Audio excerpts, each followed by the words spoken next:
You're listening to a message from New Beginnings Lakeside Church. Today's speaker is Pastor Doug Horner. We are moving on this morning as we come into chapter 10. We move on from the first major discourse in the Gospel of Matthew, which was the Sermon on the Mount. And we move in really at the end of chapter 9 and into chapter 10, we move into the second major discourse, and that's the sermon about the mission. And it begins to focus towards his disciples, and his disciples being these guys that he's called. There's all kinds of followers of Christ at this point, but we're looking at the 12, but also his followers, aka you and I. Those who've given their life to Christ, those who have chosen to follow Christ. And so I want us to go into the end of chapter 9, because I want to pick up from where we left off last Sunday and move into chapter 10. We're going to do the first 13 verses of chapter 10. We'll do, the Lord willing, we'll do the second part of chapter 10 next Sunday. But we are going to be focused again on the mission, the sermon about the mission. Jesus is teaching us what the mission of the church is. Now, if you have ever been, there's so many people in this church. We got a lot of farmers. We got people who do, part-time farming. They, you know that if the apocalypse comes, you can go to the Hapes because they farm all year and they got all kinds of food. They have weapons. They have everything you need to survive. It's all good. But I will say this, as far as farming is concerned, we come to chapter 9, the end of chapter 9, and Jesus says in verse 35, he said he went through all the towns and villages teaching in their synagogues, proclaiming the good news of the gospel and healing every disease and sickness. And when he saw the crowds, he had compassion. Remember, that was a deep move of Christ. That God moved, he was moved deeply because he had compassion on the crowds because they were harassed and helpless like sheep without a shepherd. Then he said to his disciples, "The harvest is plentiful, but the workers are few.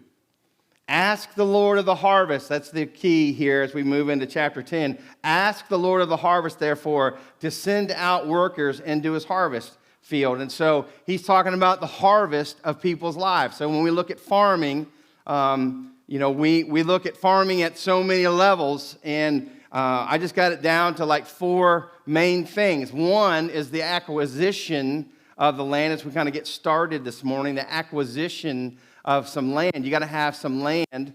I remember when we were little, we had just a small little backyard that we played in, and so my dad didn't want to farm it up, but he loved to make tomatoes and cucumbers and corn and stuff. And so he would plant a little garden, but out at his company, he worked for GE, and at the time, Borg Warner, and before that, Marbon. It had been about the Marbon days, allowed the employees to have a little section to farm. And I remember having to go out. It's like 30 minutes away. He would always go out on a Saturday. It was stifling hot. There was no water. And he would force us into labor and have to deal with, he'd found the land. Now we had to prepare it. We had to till it. We had, to fertilize it or nourish it. We had to then plant. That's a second preparation and planning. And then there's the third reality is that you begin to see the growth, which, comes, in between the preparation and the growth comes the watering and again, the weeding. We were out there all the time and, you're just like, why do we have to be here? When you're little kids, we were like 18, 19 years old. It was like, why do we have to be here? And I remember what was awesome is when the harvest was ready, when the corn was ready and the tomatoes and the cucumbers. I remember hauling the cucumbers around the neighborhood in a wagon, selling them door to door. Dad's like, "Oh, take some." We had tons of them. But there's something powerful about the harvest. But I say that because I want us to understand that there is a journey before the harvest ever happens in life, and that's with the fruit of the ground, but also the fruit of people's lives. There are steps in the process, and so chapters 1 through 9 have been this process. Jesus has been acting out. He has been the model of what this process is, and what we see here in verse 35 of chapter 9, he's going, he's teaching, he's proclaiming the good news, he's healing every disease and sickness, ministering, serving people. That's a process that we have experienced through chapters 1 all the way to now. And in verse 38, just as we get ready, he gets ready to teach them about being sent out, he says to pray. We should pray. And that's what we should do as church. We see his model before us, and we're going to look at that model. He's going to reiterate it now as we've just watched him walk through these steps that we read about here in the end of chapter 9. But he tells us to pray. We should pray, and I love the fact that we are praying church. People pray for one another. You could come here during the day and you'll see people praying here at the church, spending time with the Lord over a variety of things. The teams, ministry pray. I know our small groups are praying. It's a key part of the life of our church. And I don't want us to underestimate the power of prayer in our life. A lot of times it's the last thing we think about doing when we're dealing with stuff in life. And I love this about my wife, and I love this about my mother-in-law. It's the first thing that they always go to. I'm more of the Martha. I'm the doer. Let's get this done. Let's solve this problem. And they're saying, well, let's stop and pray. So I want you to know that in recent years, I've been migrating towards praying over things as I'm dealing with, trying to solve things in my life before I try to start solving them and asking for God to give direction. And so what he's saying here, hey, pray for workers to be sent out for the harvest. And then chapter 10, he says, you're the workers. He looks at his disciples.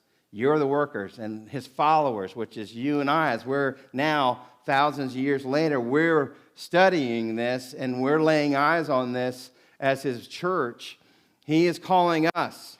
He is sending us out. So chapter 10, verse 1, he says this, Jesus called his 12 disciples to him. In Luke 6, we see that he had spent a night in prayer, and when he came off the mountain, he came to these disciples, and he chose them to be apostles. Now, there's several levels. He gave them authority to drive out impure spirits and to heal every disease and sickness. And these are the names of the 12 apostles. So we start with disciple, and now he's calling them apostles. And so I want us to understand a disciple is someone who follows Jesus. Simply follows Jesus. And in this context, we know the overall disciple, apostle, as we see in Paul, and these who were eyewitnesses to the life of Christ. That's part of the apostleship for these guys. But we also can be sent out, and that's really what literally the word apostle means. One who is sent out. It's the word for an envoy or an ambassador.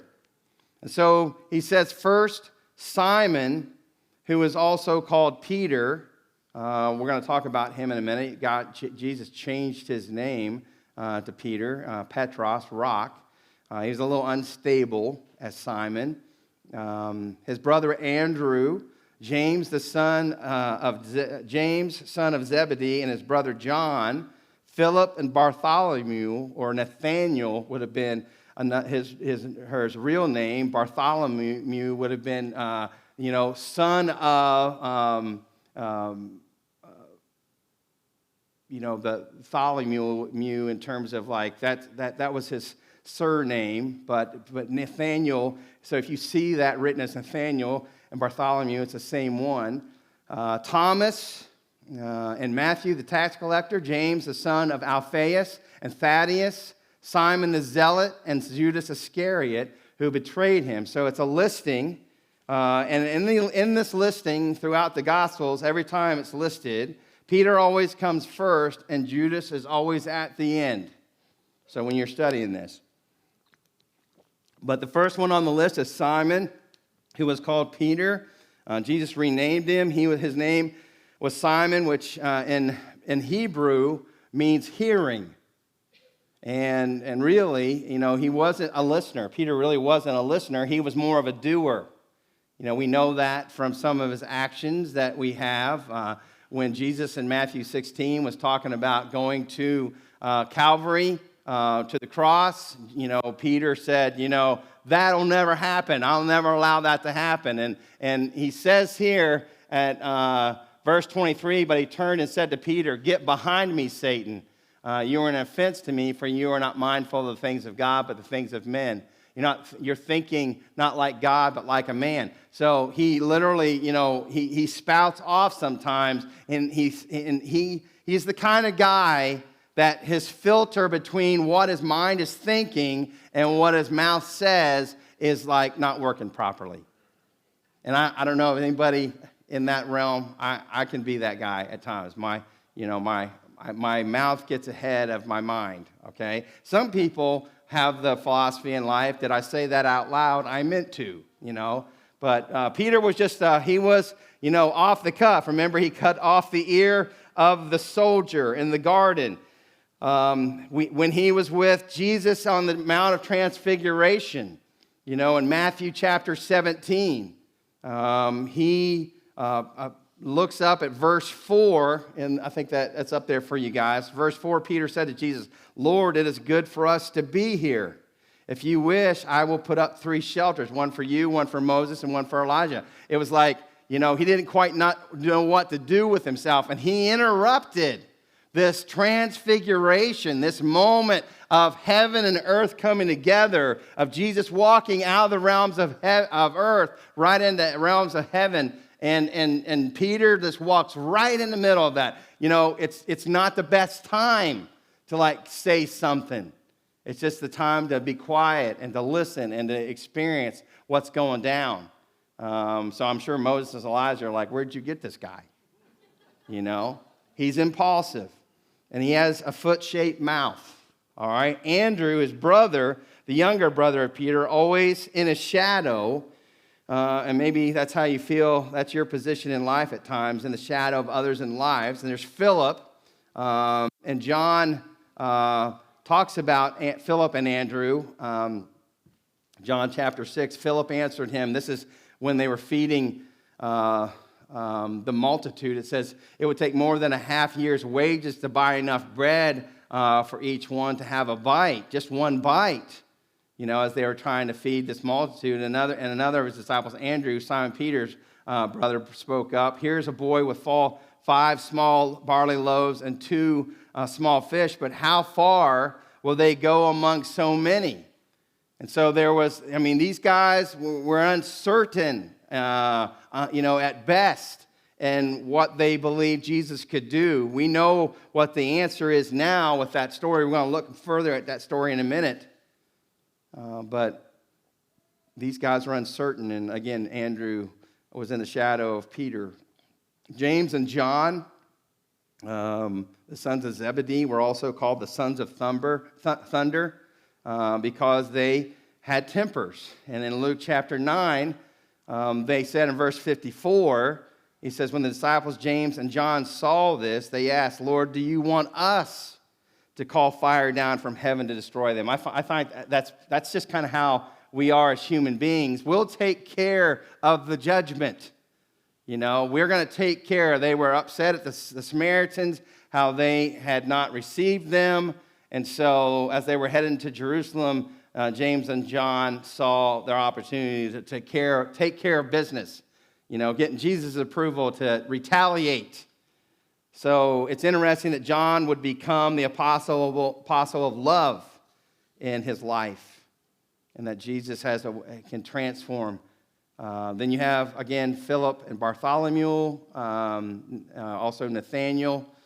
You have Thomas the doubter. Nathaniel said in John, he said, "Can anything good come out of Nazareth?" He was like, when they were being introduced to Jesus, Nathaniel was like, "Can anything good come out of Nazareth?" He was the guy, if you heard that quoted, that's who said that. And again, Thomas the doubter, and he kind of got a bum rap because, all these guys got issues. Then you got Matthew, the tax collector, who had had a career of ripping people off.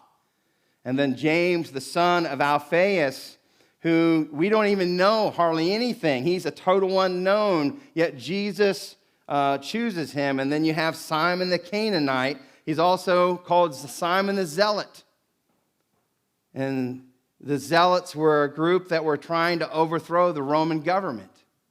So I've taken some time on these guys because I want you to see these are the ones that Jesus sent out.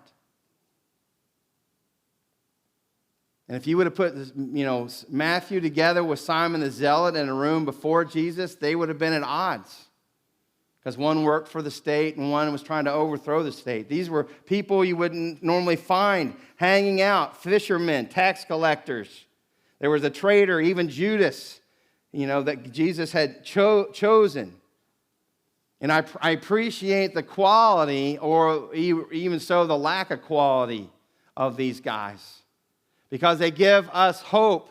They give me hope that if God can use these guys, we always look to, the spectacular, the polished, the unbelievable when you're thinking about people who are serving God and they got everything in order. They have the look, they have the abilities to talk. Everything that we think you should have humanly, but Jesus doesn't choose those kinds of people. He'll use all of us. And that's the gift. That's the blessing for each of us. That's the first thing, and we'll go through these points fairly quickly this morning. But the first thing is that we should be willing to be used by Jesus. That's what He's doing. He's sending these guys out. He has shown them in chapters 1 through 9. He's taught them about the kingdom. He's taught them who He is. We know who Jesus is. He's the Son of God. We know His principles. Chapters 5 through 7. We know His power. We know what He represents. We know His heart to do ministry, to love people. And so we're to be willing. We're to be willing, and that was the example, and that's kind of how the process rolls in our lives. Is that we see Jesus do this, and therefore we understand who Jesus is. We become His follower, His disciple, and then He sends us out. His disciple is someone that's growing and is taking time. We're taking time, church, to grow ourselves. We're having personal studies. I can't show up. I said this to teenagers for 17 plus years. I would love to show up at your house and say, it's devotional time. It's alone with God time. Let's all have our alone with God time. We have those at Beach Week. We have those at the fall retreat where we just have, 10, 15 minutes of getting in the Word just between you and God. And we're in His Word and taking time to pray. I would love to show up and say, hey, church, it's time for your alone with God. That's a decision you got to make in your own life. I can't choose to follow Christ for you and to be His disciple, to really lay your life down. I can't lay your life down for Jesus Christ. I can only take care of what God is doing in my life. But He's calling us. He is sending us out. He wants us to be willing to be used. And that, if there's anything you hear this morning, please hear that. Because He's sending them out. Verse 10, or chapter 10, verse 5, he says this, these 12, Jesus sent out with the following instructions. So He's not just, saying, go out there. No, He's instructing them. He says, do not go among the Gentiles or enter any town of the Samaritans. Go rather to the lost sheep of Israel. So, at the end of chapter 9, he has compassion because he sees the house of Israel, which really is non-existent at this point because they're being ruled by the Roman government. But Jesus still sees them, the Israels, the Jews, as God's children, his people. And he's telling his disciples to go to them, to these lost sheep. And he puts a restriction on the apostles. Why? Because he's given priority first to the Jews. Because if he would have sent them to the Gentiles and the Samaritans first, then when they came back to the Jews would have rejected them. Jesus understands this. He understands this. And so that's the second thing I want us to see this morning is to start at home first. In our being sent out and being sent out by Jesus in our mission, that we start at home first. God has laid on my heart deeply in the ministry he's called me to the church. To the church. I remember, there's a lot of things you probably don't know about me, and that's okay. That's really okay. But I was a mime. I was a mime when I was in my teenage years. I was in drama, and then by the time I got into ministry, my twin brother and I, we developed the two different mimes that we went all over to schools everywhere. I was in Ohio, West Virginia, high schools, middle schools, grade schools. I would have some weeks I would be in 15 schools doing a drama. And one was on drug use and how to say no to drugs. It was during Nancy Reagan's say no to drug campaign. And the other one was on suicide. And I got to travel and I did seminars at conferences for people, for adults, for kids on how you could do this. This is what you need. I did this for 15 years. And there were times in that, I was getting so many opportunities for bookings that I'm like, am I supposed to do this full time? Am I supposed to do this? Jennifer and I would talk about it, but there were two things that were just in my mind, in my heart is, no, Doug, I've called you, Doug Horner. That was what God was telling me. I've called you to the local church. That is where I want to use you, in the local church. So, I did some part-time things and I enjoyed all those years. But I understood. The other thing is I just wouldn't want to be away from home, traveling. As my world was expanding, I'd started in West Virginia and then went to, into Ohio, and it was starting to move into other states, and I was traveling, and it was just do I want to do this and be away from my family? No, I sense a calling on my life to the local church, and that is where I am. That's the ministry, the mission for Doug Horner is to be at home in this local church. But I understand as his church, we're to send out. We're to raise people out. We're to equip the saints for the work of the ministry. And for some, that is to go into the world.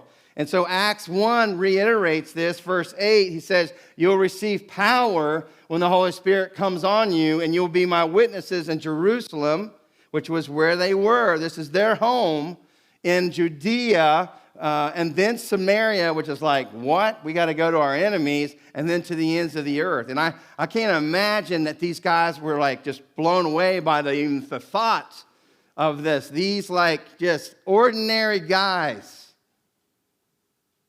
that had just followed Jesus, who'd laid their lives down. So in their journey, in their mission journey, start at home first. Be willing and start at home first. At home, it's, we bloom where we're planted. We cross the street before we cross the country. We cross the street before we cross the borders of the United States. And again, as a church, there's probably about 8 or 9 missions that we support financially, prayerfully, and support them materially in all kinds of ways. And I admire these people. I deeply admire people who want to leave this life, this land, and move to a foreign place and minister for the cause of Christ. That I admire deeply. But we start as individuals. We start at home. We start at home, and that Jesus knew this. He knew this, that the Jews had been prepared by the prophets. And remember, he's saying, pray, to the Lord of the harvest that he would get workers, because he knew there are going to be people. It's not everybody. Not everybody is going to follow, is going to say yes to Christ. But when we start at home, we have established relationships, established credibility, and established hearts. Because ministering to people, it takes deep connections. I did Evangelism Explosion when I was in college, and you just go door to door knocking on, somebody's raw door, and they come to the door, and you're like, hey, if you were, do you have a moment we'd like to ask you a couple questions? If you died today, would you go to heaven? And I think it's wonderful. I mean, we learned how to, lead someone to Christ. But and the people your family, your kids. I was singing to little Liam this morning in the foyer. We were listening to worship. He came over and hung out just before service. By the way, he's already been offered 3 scholarships to some elite universities. I don't know what's going on there, but he's brilliant. It's brilliant. That's my grandson. Did I tell you? That's my grandson. All I can say is I was singing to him. And, he's one of those things. I was listening to Focus on the Family this week, and they were talking about grandparents. I'm like, I'm a grandparent now. So they're on this grandparent teaching, and they're saying grandparents need to be involved in leading their grandchildren to Christ and the ways of Christ. And I'm like, that's what I did with my kids. That's what I will do. It's David and Jess's responsibility, but it's also our responsibility to love him. So I'm singing him, trying to calm him down, singing to him the worship that they were practicing. And in my mind, I'm thinking, this is awesome. Because he's hearing me tell him about Jesus. Relationships are established, credibility. They know you. They watch you live, and that's good and that's bad. But the people around us, our families, they know us inside and out. We already have a depth of connection. And Jesus wisely understood this. That's why we started at home. The third thing we see in verse 7, as you go, proclaim this message, the kingdom of heaven has come near. So we proclaim the kingdom message. What do we say? What do we tell people? Well, we talk to them about Jesus. It's caruso is the Greek word here that he uses to proclaim, and it's to herald it out. And it's to tell the message. And I always try to tell people, if you've come to Jesus, if you've accepted Jesus in your life, you don't have to be, absolutely systematically trained in theology to be able to lead someone to Christ. Just tell them how you came to Christ. That's probably one of the greatest tools that we have about the kingdom message, is that the message is at work in your own life. He says, the kingdom of heaven is near. Peace to the troubled. Peace to those who have been tormented by the demons. Peace to those who are sick and dying. We have just spent 8 and 9 seeing the ministry that Jesus had of healing people, of restoring their lives. And our ministries are going to be, different. Maybe people will be healed. I still believe that Jesus is God's still in the healing business. I still believe it.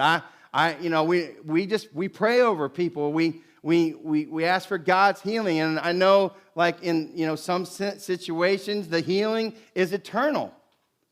That they leave this life, which I hate to see our loved ones leave, but their eternal healing is out of this world. It's unbelievable.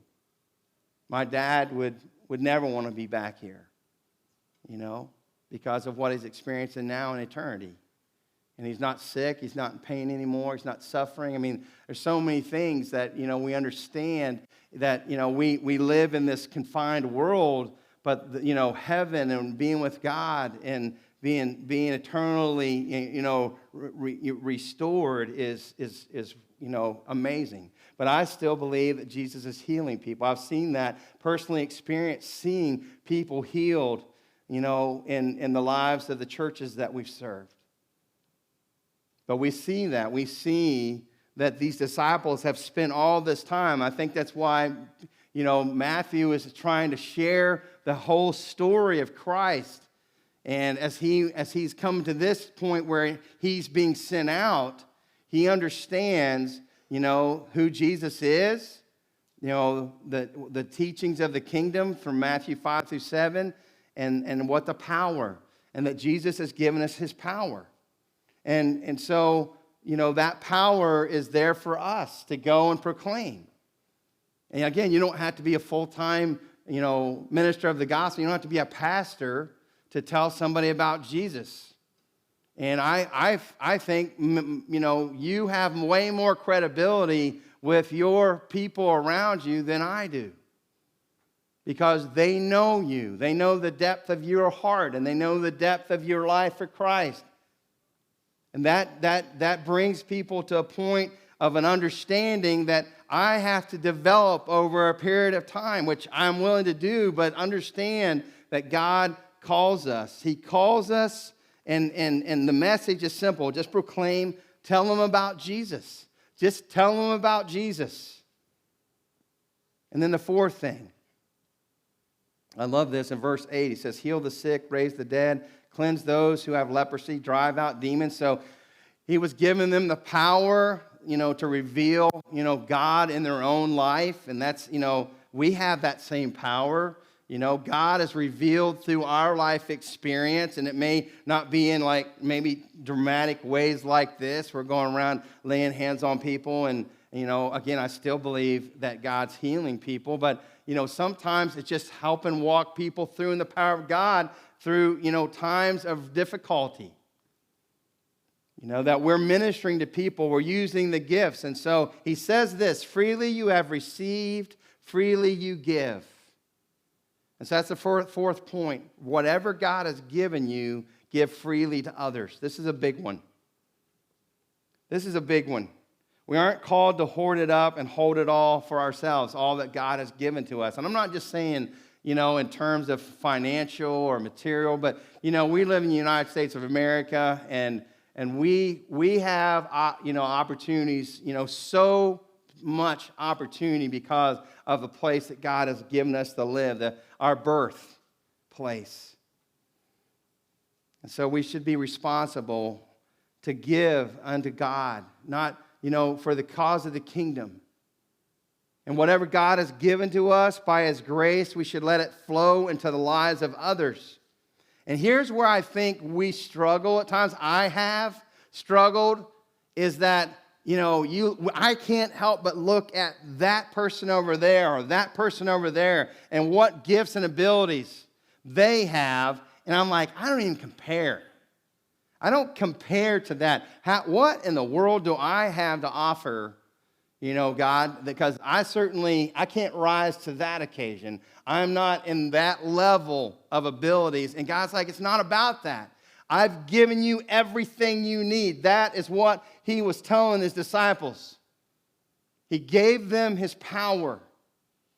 And so two things within this that stick out to me is, one is our action, is that we take action, that we act on behalf of Christ and the lives of people, for the lives of people. We live to tell people about Christ, and we know whether it's acts of service, acts of love, and then we invest, and I mean support is another word for that. It's not, we invest our time, our talents, our treasures. All of those are vital. And I want to come back to that, story about the feeding, Matthew 14. I want to look at that. We have that, I think, on the board. Is that in there? So Matthew 14:13. Let's look at that for a minute, because this teaches us about what we have, what God can do with what we have, what little we have. When Jesus heard what had happened, he withdrew by boat privately to a solitary place. He had just heard that John had been arrested, John the Baptist. Hearing of this, the crowds followed him on foot from the towns, and when Jesus landed and saw a large crowd, again, he had compassion on them and healed their sick. And as evening approached, the disciples came to him and said, "This is a remote place, and it's already getting late. Send the crowds away so they can go to the villages and buy themselves some food." And Jesus replied, verse 16, "They do not need to go away. You give them something to eat." So that he's teaching them here. He says, verse 17, they said, "We have here only 5 loaves of bread and 2 fish. And verse 18, he said, "Bring them here to me," he said. And he directed the people to sit down on the grass, taking up the 5 loaves and the 2 fish and looking up to heaven. You know, I just want to highlight that. He blesses, he gives those to God. He prays to his Father, looking up to heaven there. He gave thanks. He broke the loaves, and he gave them to the disciples. I love this, that he involves them. He said, "You give them something to eat while we got here." You know, and we see in John, they were saying this, like, well, even if we had a year's wages, that everyone would just get 1 bite. Remember, that was what Philip said. And then Andrew was like, all we have here is 2 loaves, 5 loaves and 2 fish. And he says, "Give them to me." He gave thanks. He took it to the Father. And then he gave them to the disciples, and the disciples gave them to the people. And everybody ate. And there was stuff, it was over more than enough. They packed up more stuff than they had. It was unbelievable. It was miraculous. And what we have to offer in the hands of Jesus is more than enough. And that's what we got to realize, that we've been given, freely we give. It's by his grace. So those things, godly knowledge, understanding, wisdom, understanding and wisdom, gifts, abilities, talents, treasures, position, time, whatever it is, your ability to serve in some way, some capacity. Give it freely to others for the cause of Christ as an instrument of God. And in our actions and our support, as we invest our time, talent, and treasure, as we act on behalf of people, we'll begin to help people practically, we'll minister to people sacrificially, and we'll serve Jesus radically. Those things stuck out to me. And then we're landing the plane, the last few verses here. Matthew chapter 10, verse 9, it says this: "Do not get any gold or silver or copper to take with you in your belts, no bag for the journey, or extra shirt or sandals, or a staff for the workers. For the worker is worth his keep." The worker is worth his keep. So this isn't anything new for me. So point number 5 is where God guides, he provides. That's a promise from God as we go to serve him. Jesus says that they will be taken care of as they minister to people, and people will respond. People respond in kind. It says here in verse 11, "Whatever town or village you enter, search there for some worthy person." A worthy person is someone who is receptive, who opens their home to you. And stay at their house until you leave. In other words, don't try to move around from place to place. Stay there. Just stay there until you leave. And as you enter the home, give it your greeting. And if the home is deserving, let your peace rest on it. If it is not, let your peace return to you. So, in other words, when you leave a house, leave it better than when you first came. You're, serving those people who are serving you, who are giving you a place to stay while you're doing ministry. These disciples, would go in and they would minister and they would teach and they would heal and they would help, in the causes of their own, these individual homes. But he said, leave it better than when you first came. The people should not feel drained or exhausted or burned out because you've been there. You don't walk in and say, hey, you're out of milk. You need more milk, you know. You help them get those things. You take care of things. There should not be strife and tension. You shouldn't bring that into the house, and you should leave it with a blessing. And what I love about this is that, you know, for the worker's worth, his keep is that he understands that people are going to respond to the proclamation of the gospel, and they're going to want to help you. Have you ever had people that just wanted to help you?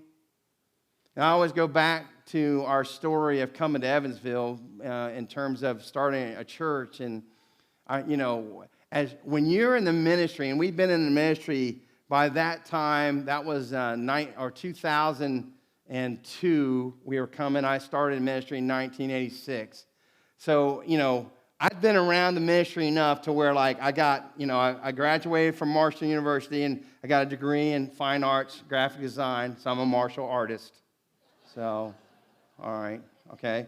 And then I did seminary at Eastern in Philadelphia, but was through an extension in West Virginia. And it took like 8 years to do it. But I wanted to have my master's degree. I really felt that was part of like my counsel I got growing up, to have a master's in, you know, divinity. Not that it makes you any better, any, you know, greater. But that was also, you know, as you look at, you know, finding a church, churches will look at that. And so in my mind, I'm going to get the gig. You know, when you're in student ministries, you're kind of in a supportive role. That's kind of how they think of you at times, which was fine. I had no problem with that. I'm a twin. I was in a supportive role my whole life. I think that's why Derek and I work so well together. So in your mind, you're thinking, well, when my turn finally comes to like pastor a church, then, you know, I'm gonna get the salary, I'm gonna get the vacations, I'm gonna get, you know, they'll move you, they'll pay for that. They'll actually pay to move you. I mean, there's all this stuff, all this like earthly thought in the journey, because God was always working on the flesh in all of our lives, right? And I remember, like, when we started thinking about, well, we're going to start a church that doesn't exist, and there's no money, and there's no people, and there's no facility. Like, who's going to move us? I was counting on that. You know, I worked all those years on that MDiv, you know. But, you know, we just start sharing the story of what was God was doing in our life. And again, I told you last Sunday, I had to like just submit myself to the Lord and humble myself to ask people for help. And we just started sharing the story and sending out letters. And you know, Jennifer just kept saying, you know, God's going to take care of our move. He's going to take care of it. I'm like, Jennifer, you don't understand. I mean, that's what I love about Jennifer, my wife. She's a counselor, so I've been in counseling for almost 35 years now, you know, but she's also just a woman after God's heart. And so she's there to help, you know, to kind of bring me in, say, hey, you know, it's okay, Mr. Doer, it's okay. God's going to take care of this. And so, like, where are we going to get we need a semi. You know, we got this big house full of stuff now. We need a semi. And he said, well, we can probably get a semi. That wouldn't be a problem. I said, no, you don't understand. A semi with a big, you know, a lot of semis, they don't have like, you know, they just pull up to a dock. They don't have a ramp. Well, God will get us a ramp too, Doug. Okay, Jennifer. All right. She's like, let's pray about it. You know, we pray about it. And you know what? Somebody heard our story and called us, and they had a semi and they had a ramp. They want us to know, not only do we have a semi, but we have a ramp. And it's the spiky kind. So if it's wet, you don't slip moving stuff down. And you know what? It was pouring the rain the day we unloaded in Evansville, in Newburgh. You know, we're missionaries to Evansville. I didn't know if you knew that. But, you know, that's just how God is.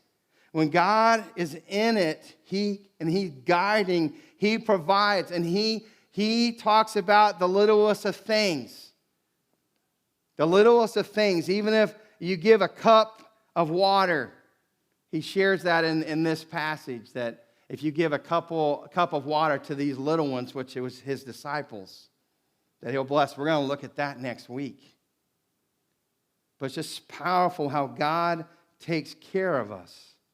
People will be blessed and touched and encouraged, and they will want to respond. And I love that because we are God's provision for people's lives. We are the provisions. We got to meet the family from Ukraine last Sunday afternoon at 2 o'clock, and several people came out to meet them, and we're the hand of provision. Many people, not just New Beginnings, but many people have come behind them, and they're just overwhelmed. I'm just telling you, are just super overwhelmed. And it was such a special moment. Her son was out of his mind excited to get into the lake. He wanted that. They waited. They stayed, and they got in the lake that night. And he played football with Joel and Nathan for a little while, for about 5 seconds. And he just kept pointing at the lake. And so we were just like, go, get in the lake, The hand of God's provision. So that's part of our support. We support people in the ministry, and we act in the ministry. So these pictures that God gives us today, be willing to be used by Jesus. Start at our home with our kids, our family, our spouses, those people closest to us around our life. Proclaim the message of the kingdom. And whatever God has given to us, give it freely and understand where He provides. So, Father, I thank you for this time just to open your word and make this transition in Matthew from the life of Christ to Christ living through each and every one of us. Help us, Lord, as His followers to commit our ways, our path, as He is our example, and we follow His example, and we share His message, and we have His power to go into the world. Help us, Lord, and into our local world, the world around us right now, our homes, the neighbors, our people we work with, the people around us, Lord, the people that you bring into our lives, that we're sensitive.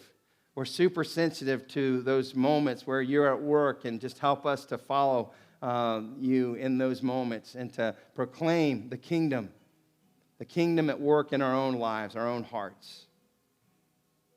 Father, I just thank you for this time that you've given us to see the calling.